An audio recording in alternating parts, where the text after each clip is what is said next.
नमस्कार यूसन, hello doctor में आप सभी का स्वागत है। मैं हूं आपका होस्ट एनवी शर्मा। हम जब पैदा होते हैं तो हमारे शरीर में करीब करीब 300 हड्डियां रहती है, लेकिन समय के साथ साथ जैसे हम बड़े होते हैं तो कुछ हड्डियां आपस में फ्यूजन हो जाता है, यानी कि जुड़ जाते हैं और ले दे के हमारे शरीर में 206 हड्डियां रह जाती हैं। ये तो हो गई हड्डियों की बात, लेकिन साथ साथ में हड्डियों के साथ साथ हमारे शरीर में जॉइंट्स भी रहते हैं। और इनमें अगर एक जॉइंट की बात करें तो वो है नी जॉइंट, यानी कि घुटनों का जॉइंट। आप इमेजिन कीजिए कि अगर आपके शरीर में घुटने नहीं है तो आप कैसे चल पाओगे, आप कैसे दौड़ पाओगे, आप कैसे बैठ पाओगे, उठ पाओगे, जंप नहीं कर पाओगे। ये सब होगा और दिखने में ऐसा लगता है जैसे रोबोट्स की तरह चल रहे हैं। तो ये नी जॉइंट होना बहुत ज़रूरी है और इसके कारण हमारे एक्टिविटीज़, फिजिकल एक्टिविटीज़ शुरू रहते हैं। लेकिन समय के साथ साथ इन नी जॉइंट्स में कुछ समस्याएं उत्पन्न होती है और एज के साथ या कुछ बीमारियों के कारण ये और सीरियस हो जाता है। तो आज नी जॉइंट के बारे में बात करेंगे, नी से जुड़े कौन से प्रॉब्लम्स आ सकते हैं इसके बारे में बात करेंगे। साथ साथ में हम बात करेंगे आर्थराइटिस के बारे में और कुछ मिथ्स है, कुछ भ्रम है जिसको हम दूर करना चाहेंगे इस कार्यक्रम के माध्यम से। आज हमारे साथ जुड़े हैं नागपुर शहर के जाने माने orthopaedic surgeon doctor Swapnil Gadge, जो गाडगे हॉस्पिटल के सर्वे सर्वा है। और आज हमारे साथ दूसरी बार मुलाकात हो रही है, क्योंकि इसके पहले भी इनका जो प्रोग्राम था नी रिप्लेसमेंट, जॉइंट रिप्लेसमेंट को लेकर या आर्थराइटिस को लेकर, वो भी काफ़ी हिट रहा और सराहा गया। बहुत बहुत स्वागत है सर आपका। नमस्ते सर, ये मैं नी जॉइंट्स की बात कर रहा था। इससे पहले कि हम आगे क्वेश्चंस पूछे, जी। आप शॉर्ट में बताइए कि नी जॉइंट कैसे बना हुआ है, उसका आकार, स्ट्रक्चर कैसा है। ये जो जॉइंट है वो दो बोन से बनता है, thigh bone and leg bone. तो ये दोनों बोन के ऊपर एक कवर रहता है, कार्टिलेज, जिसके वजह से ये दोनों हड्डियां एक के ऊपर एक आराम से घूम सकती है। उसको ल्यूब्रिकेट करने के लिए रहता है साइनोवियल फ्लूइड, विच जो आपके जॉइंट को ल्यूब्रिकेट करते रहता है और कार्टिलेज की हेल्थ मेंटेन करता है। तो जैसे जैसे पेशेंट्स की, नहीं तो हमारी एज बढ़ती है, तो ये फ्लूइड कम होता है, जिसके वजह से जो कार्टिलेज है उसमें क्रैक्स आते हैं, नहीं तो ब्रेकेज आते हैं, और उसके वजह से अपने कार्टिलेज के नीचे की बोन सरफेस एक्सपोज होती है। तो जब ये पूरा प्रोसेस शुरू होता है, इसको हम लोग बोलते हैं डीजनरेशन, जिसकी वजह से अर्थराइटिस सेटअप होता है। जी सर, जैसे आम तौर पे देखा गया है कि 50 के आसपास में या उससे ऊपर की उम्र के लोग जो है उनमें ये नी पेन या नी जॉइंट्स में दर्द होना, आर्थराइटिस होने, सब में किन कारणों से ये होता है। सही बात है। तो जैसे हमने देखा है कि मेजरली नी अर्थराइटिस शुरू होता है ओल्ड एज में, यानी 50s के बाद में। तो इसके कई सारे रीजंस है। जैसे firstly age related degeneration, age related wear and tier. जैसे जैसे उम्र बढ़ती है तो कार्टिलेज खराब होता है। कार्टिलेज जो है, जैसे मैंने बताया, एक प्रोटेक्टिव लेयर रहता है which prevent the friction of bone on each other. तो जब एक कार्टिलेज ब्रेक होता है तो एक बोन रब्स होना शुरू हो जाती है, जिसकी वजह से पेन शुरू होता है। सेकेंड मोस्ट इम्पॉर्टेंट है कि muscles weakness. As the age progresses, body की जो मसल्स, मांसपेशियां हैं, वो वीक होती है। Muscles is main protective material जो हमारे जॉइंट को प्रोटेक्ट करती है। जब मसल्स वीक हो जाती है तो muscles it indirectly knee joint पे स्ट्रेस आता है, तो जिसकी वजह से और डिजनरेशन फास्ट होता है। Third, bad walking habits and sitting habits.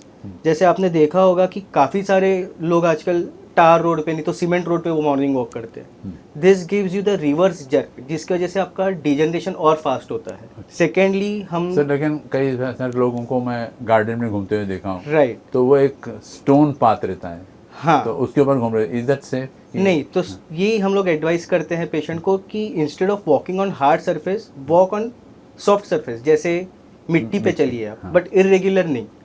जैसे नहीं तो कोई फार्म हाउस में चलना शुरू कर देगा, तो जो मिट्टी के ट्रैक्स बने रहे, अभी तो काफ़ी कम हो गए, बट कोई कोई ग्राउंड्स में अभी भी मिट्टी के ट्रैक्स बने हुए हैं, तो उनको रिवर्स जग कम आते हैं। तो उसमें tibial shin pain, knee pain काफ़ी हद तक के कम हो जाता है। वैसे ही काफ़ी लोगों को आदत रहती है कि सिटिंग क्रॉस, पालथी मार के बैठते हैं। पालथी मार के बैठने में कैसे होता है कि जॉइंट का फ्रिक्शन बढ़ जाता है और उसमें वियर एंड टियर जल्दी सेटअप होता है। So we advise patient to stop sitting cross legged. एक 45-50 के एज में आप पालथी मार के ना बैठे और टॉयलेट्स के लिए कमोड्स यूज़ करें।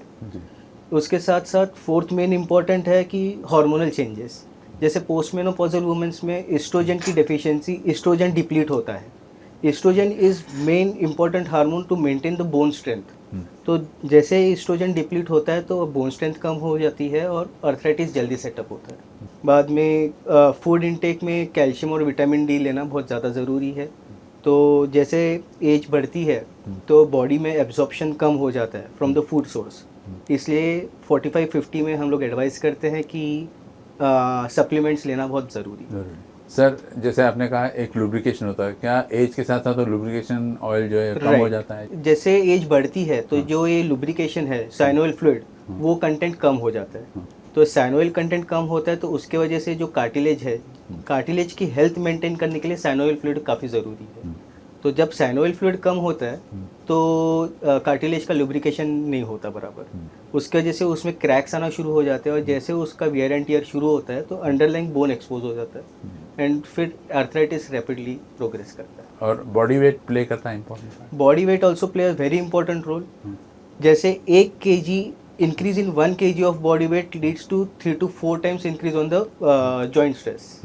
तो body weight is also important. And secondly अगर कोई प्रीवियस इंजुरी है, जैसे काफ़ी लोग स्पोर्ट्स खेलते रहते हैं, क्रिकेट खेलते हैं, फुटबॉल खेलते हैं, तो those who are attach with the sports इन्हें अर्थराइटिस काफ़ी जल्दी डेवलप होता है। मेनली अगर जिससे आपने देखा कि जो स्पोर्ट्स में बैठने का काम है, जैसे विकेट कीपर को यानी बैठते उठते तो इन लोगों में अर्थराइटिस काफ़ी जल्दी सेट होता है। विकेट कीपर, फुटबॉल प्लेयर्स और बास्केटबॉल प्लेयर्स जिसमें इम्पैक्ट जॉइंट में ज़्यादा है। और फिजिकल एक्टिविटीज कम ज़्यादा होने से होता है सर, क्योंकि Physical जैसे एज के साथ साथ हम एक्टिविटीज कम हो जाते हैं। राइट। हाँ। तो physical inactivity is mainly because of कि मसल्स जो है मसल्स वीक होती है। तो physical inactive it's the process, यानी एज के साथ हम लोग वो नहीं एक्सपेक्ट कर सकते कि जो एक्टिविटी मैं 20-30 में कर रहा था वो मैं 50-60 में करूँगा। बट हम पेशेंट्स को ये एडवाइस करते हैं कि we should maintain muscle strength. तो मसल स्ट्रेंथ के लिए फिजिकल एक्सरसाइजेस है मसल्स की, जिसमें कि आप अपने मसल्स की स्ट्रेंथ को मेंटेन रख सकते हैं विदाउट एनी स्पोर्ट्स एक्टिविटी। तो काफ़ी लोगों को ये रहता है कि वॉकिंग करें, but walking will lead to the more pressure on the joint.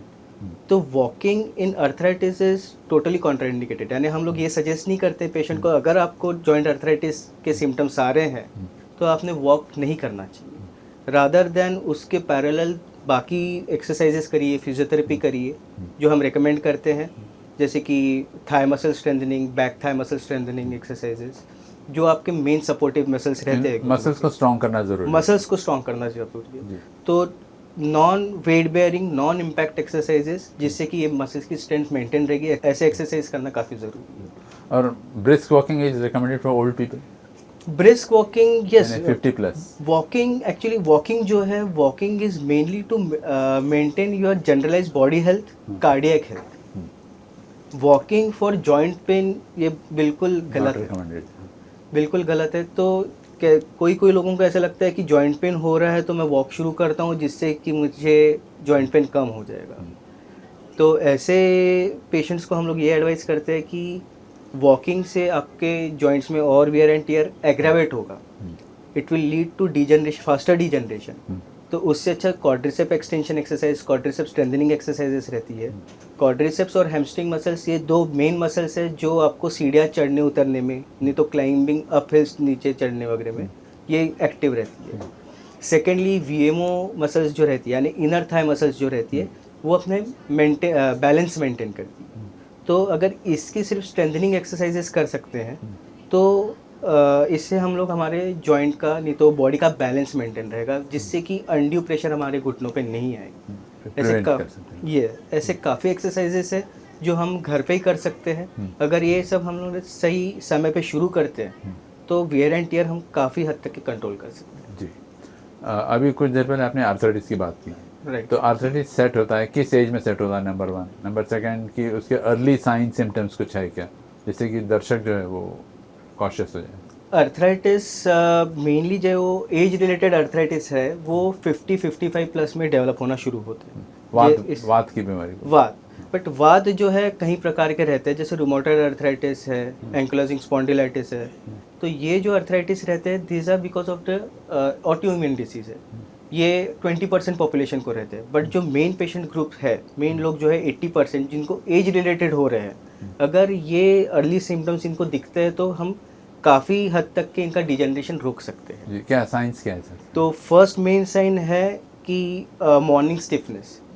Patient will start experiencing, जैसे सुबह उठने के बाद उनको जोड़ों में अकड़न रहेगी, स्टिफनेस रहेगा, जोड़ टाइट रहेंगे, तो उठते बराबर इन्हें ये मूवमेंट्स काफ़ी लिमिटेड रहेगी, रिस्ट्रिक्शंस रहेगा, पेनफुल रहेगा। बट जैसे जैसे वो चलना फिरना शुरू करते तो आधे एक घंटे में ये सब फ्री होता है। तो this is the first alarming sign, morning stiffness आ रहा है यू आर यानी। Going towards arthritis. यस।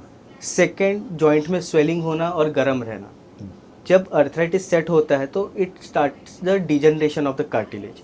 तो ये जो पैथोलॉजिकल प्रोसेस रहता है उसकी वजह से घुटने में स्वेलिंग आती है। जैसे इट्स सेम प्रिंसिपल, जैसे अपने आँख में कुछ चले गया है तो हमें कैसे पता चलता है कि वाटरिंग होता है, लाल हो जाता है। आँख लाल। तो इट्स सेम ऐसे जॉइंट में होता है कि जैसे डिजनरेशन शुरू होता है तो नी में स्वेलिंग आना शुरू हो जाती है, बाद में गर्म रहता है। तो ये दूसरा मेजर साइन है कि यू कैन थिंक कि अर्थराइटिस सेट हो रहा है। तीसरी, कि जो आपकी day to day daily activities है उसमें रिस्ट्रिक्शंस आती है। तो एकदम इनिशियली कोई किसी को ये एक्सपीरियंस नहीं होगा कि मुझे चलने में दिक्कत हो रही है। Patient will start experiencing pain while climbing stairs, नहीं तो जैसे बैठे हैं काफ़ी समय और खड़े हो रहे हैं तो तब दर्द शुरू होता है। तो ये 3-4 जो अलार्मिंग साइंस है, अगर ये हमें अर्ली एज में एक्सपीरियंस होता है तो हम इसे अर्थराइटिस सेटअप होने में रोक सकते हैं। आपने रेमेटॉइड की बात की sir. Right. Actually rheumatoid arthritis क्या होता है, नंबर 1, और सेकंड एक ऑस्टियो आर्थराइटिस होता है, इन दोनों में क्या फ़र्क है sir? Rheumatoid arthritis is autoimmune disease, यानी इसमें क्या होता है कि बॉडी की सेल्स बॉडी के टिश्यू को डिस्ट्रॉय करती है, अटैक कर। यस। तो ये ऑटोइम्यून डिसीज में कैसे आते हैं, जो कार्टिलेज के तो हमारे एंटीबॉडी इसमें उसको डैमेज करना शुरू करती है। तो इसमें ये चीज़ों में arthritis sets up very early. This is very common in females in 30 to 35 years of age. अच्छा। तो ऐसे पेशेंट को अर्थराइटिस के सिम्टम्स जो है morning stiffness, swelling of joint, deformity of joint, ये एज ग्रुप में सिम्टम्स आना शुरू हो जाते हैं। तो ऐसे जब पेशेंट ये पर्टिकुलर एज ग्रुप के हमारे पास आते हैं तो कुछ पर्टिकुलर ब्लड इन्वेस्टिगेशन से वी कैन फाइंड आउट कि पेशेंट को रूमेटॉइड अर्थराइटिस है क्या। Whereas osteoarthritis is a degeneration process. जैसे सबके बाल सफ़ेद होने ही हैं, सबको रिंकल्स आने ही हैं, because this is a ageing process. तो एक पर्टिकुलर एज के बाद कार्टिलेज ब्रेक होना ही है, ऑस्टियोपोरोसिस यानी बोन वीक होने ही है। तो ये एज प्रोसेस के साथ होने वाला ऑस्टियोआर्थराइटिस जो है, इसको हम क्योर इसलिए कर सकते हैं क्योंकि ये जो साइंस हमारे में आ रहे हैं, and if we visit the doctor in early stage तो कुछ सप्लीमेंट्स लेके वी कैन स्टॉप और we can inhibit the degeneration process. Generally आमतौर पे सर जब घुटनों में दर्द होता है या जोड़ों में दर्द होता है तो लोग किसी क्वैक के पास चले जाते हैं, Right. ये सोचकर कि इतना सीरियस प्रॉब्लम नहीं है। Right. वो क्वैक हो सकता है शायद बराबर डायग्नोस नहीं कर पाया और उसने कुछ गलत ट्रीटमेंट दी। तो वो कौन से मिस्टेक्स हैं जो हम अवॉइड कर सकते हैं और नी पेन को बचा सकते हैं? फर्स्ट ऑफ ऑल कि जो मोस्ट कॉमन मिस्टेक है कि हम लोग पेन को नज़रअंदाज करते हैं। हमें लगता है कि जनरलाइज पेन होगा, थोड़ा देखते हैं, अगर कम नहीं होता तो हम लोग विजिट करेंगे। तो अर्ली साइन, अर्ली स्टेज जो रहती है, द पेशेंट जब तक अल्टीमेटली हमारे पास आता है तो ऑलरेडी अर्थराइटिस इज सेटअप।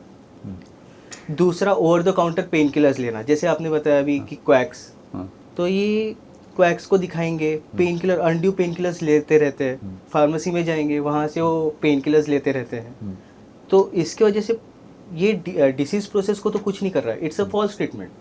आप पेन फैक्टर, पेन क्यों हो रहा है उसको तो ट्रीट ही नहीं कर रहे, आप सिर्फ पेन बंद कर रहे हो।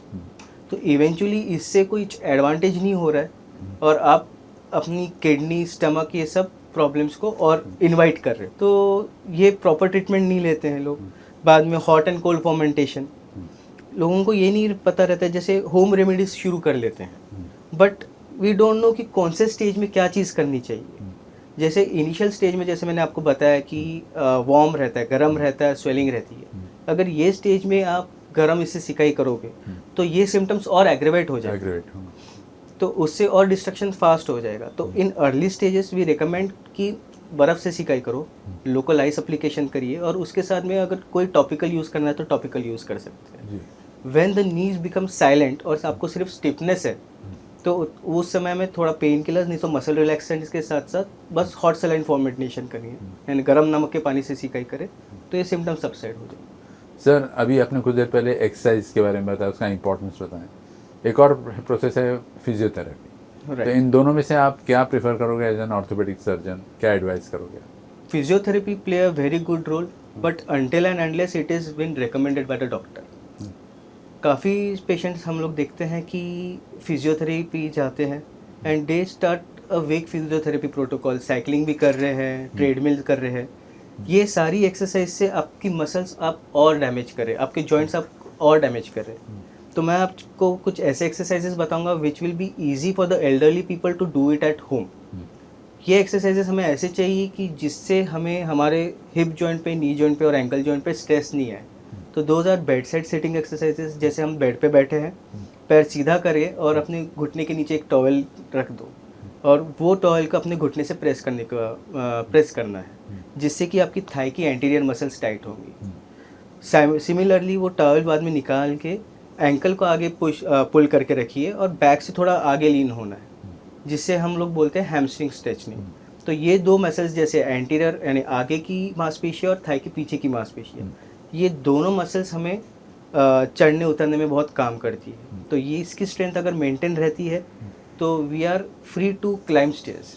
सेकेंडली वीएमओ स्ट्रेंथिंग, जैसे चेयर पे बैठे हैं घर पे, चेयर दोनों घुटने के बीच में पिलो रखनी है और वो पिलो को घुटनों से प्रेस करनी है। तो दिस इज़ वीएमओ, यानी अंदर का हिस्सा और बाहर का हिस्सा स्ट्रेंथनिंग होगा, जिससे कि चलने में बैलेंसिंग रहेगा। थर्ड इज़ हिल स्ट्राइक्स, यानी पैर सीधे रख के सिर्फ आपको पैर दूर करना और पास करना है, but heel should remain attach to the bed couch. इससे आपकी काफ मसल्स, मतलब फिर पैर को स्प्रेड करना है, वापस बंद करना यानी सीधे पैर रखे हैं, आपको सिर्फ हील स्ट्राइक करना है, पैर दूर करना है, पैर अंदर करना है, पैर दूर करना है, पैर अंदर करना है।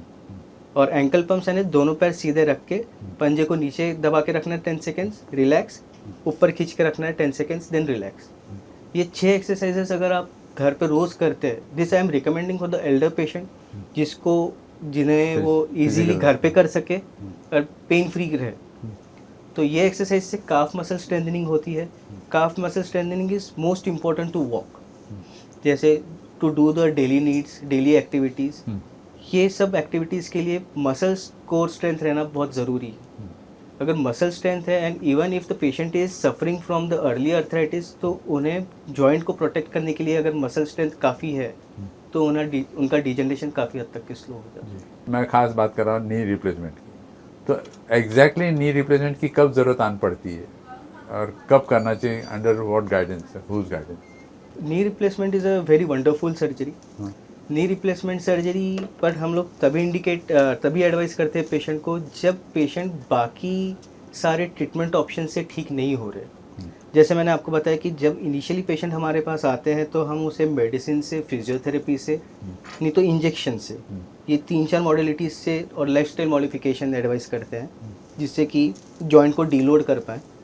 तो अगर ये सारे ट्रीटमेंट ऑप्शन से पेशेंट के सिम्टम्स नहीं तो पेन कम नहीं होते हैं, तो फिर टर्मिनली वी एडवाइस पेशेंट कि you should go for a joint replacement. Secondly, अगर पेशेंट को पेन एक्सपीरियंस हो रहा है वाइल रेस्टिंग, यानी नींद में भी अगर घुटनों में पेन हो रहा है, खुद पेशेंट इंडिपेंडेंटली वॉक नहीं कर पा रहा है, he is not confident enough, किसी चीज़ का सहारा लग रहा है, तो he must give a thought about a joint surgery.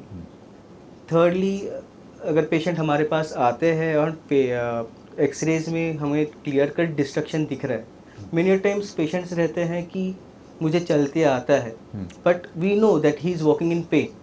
X ray clear cut indication दिखा रहा है कि यहाँ पे जॉइंट डिस्ट्रक्शन पूरा हो गया, but then also they insist us कि नहीं अभी भी मेडिसिन दो, which is waste of time, because we know कि मेडिसिन से ये ठीक होने नहीं वाला। It is like a placebo, कि यानी ये कुछ काम नहीं करनी है, जस्ट फॉर आपको दिमाग में ऐसा है कि पहले मेडिसिन लेके देखते हैं उसके बाद ही सर्जरी करेंगे, तो they unnecessary keep on delaying the procedure. बाद में अगर जैसे काफ़ी बार पेशेंट्स फिजियोथेरेपी ऑप्शंस लेते हैं, फिजियोथेरेपी ऑल्सो हेड्स काफ़ी हद तक के सपोर्ट करती है, बट अगर इससे भी हमें अगर जॉइंट पेन कम नहीं होता है तो we should consider for the joint replacement. We are running out of time sir. Yes. कुछ मिथ्स है वो आप अगर दर्शकों को बता दीजिए।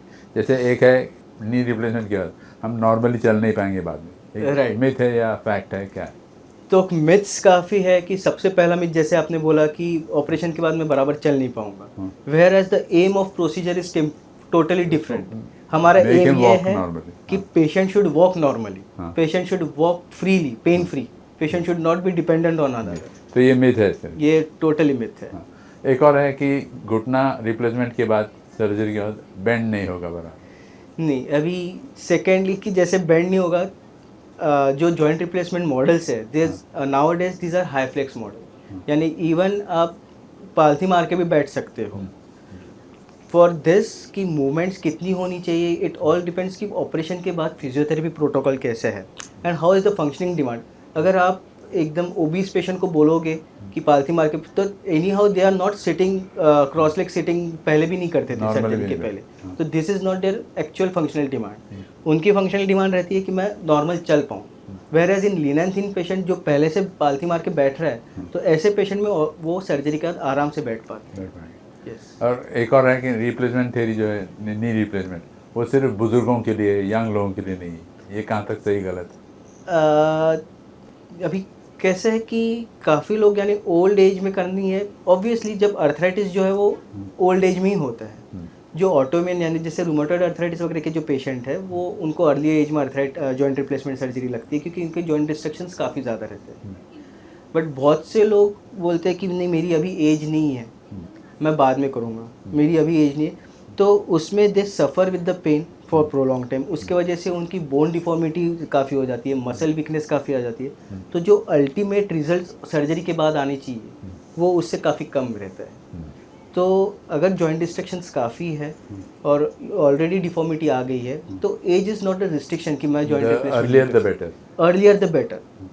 The earlier you do the surgery, तो उतना ही आपका मसल स्ट्रेंथ मेंटेन रहता है, ligaments are strong enough so that your recovery becomes more faster. एक कॉमन मिथ ये भी है सर कि जब जॉइंट रिप्लेसमेंट हो जाता है उसके बाद काफ़ी समय तक बिस्तर पे बिताना पड़ता है, एक्टिविटीज़ हमारे होते नहीं हैं।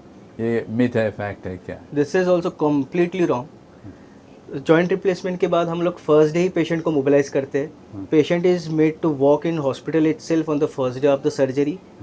डिस्चार्ज तक हम लोग पेशेंट को कमोड ट्रेनिंग, हम इवन इन्हें स्टेयर्स क्लाइंबिंग का ट्रेनिंग भी देते हैं।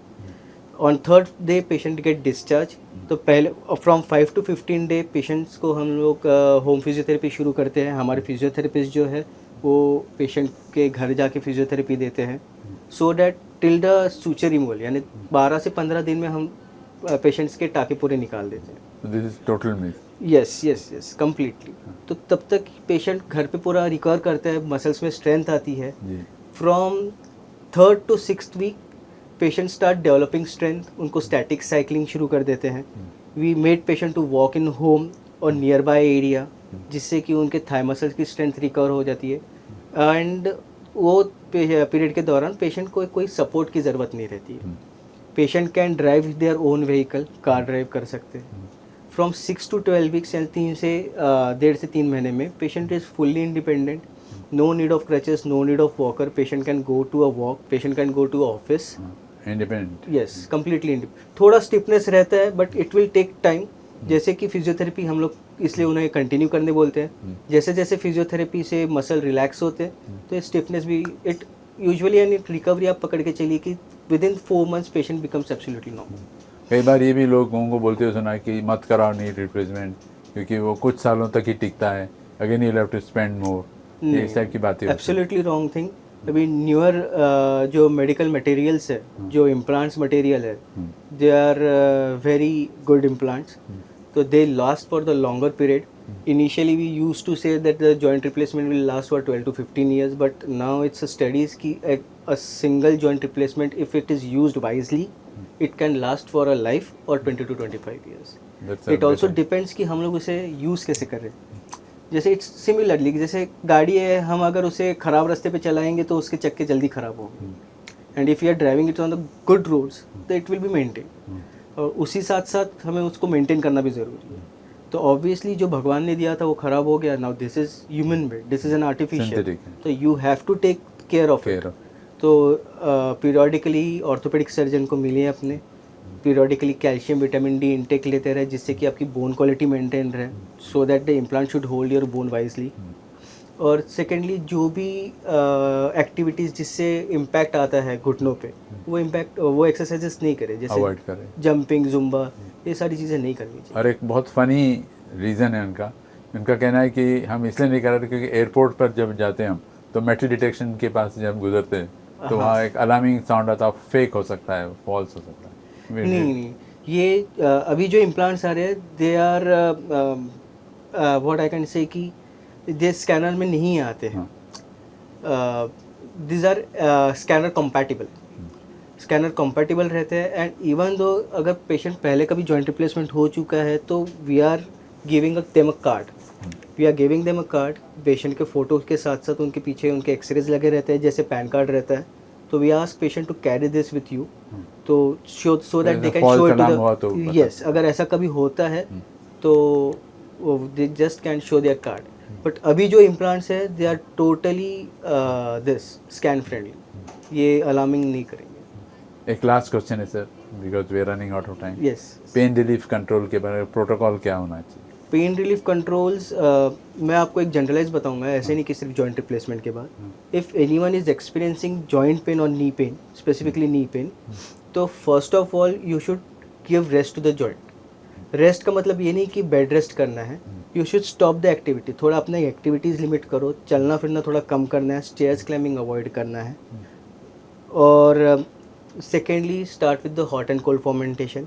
इनिशियल स्टेज जब जॉइंट में स्वेलिंग है, वार्मथ है, तब आइस फॉर्मेंटेशन करिए, उससे आपकी जॉइंट की स्वेलिंग कम हो जाएगी, थोड़ा पेन रिलीफ होगा। उसके साथ साथ अगर आपको चाहिए तो पेन किलर्स ले सकते हैं और मसल रिलैक्सेंट ले सकते हो, but I will not advise to take it for the long time.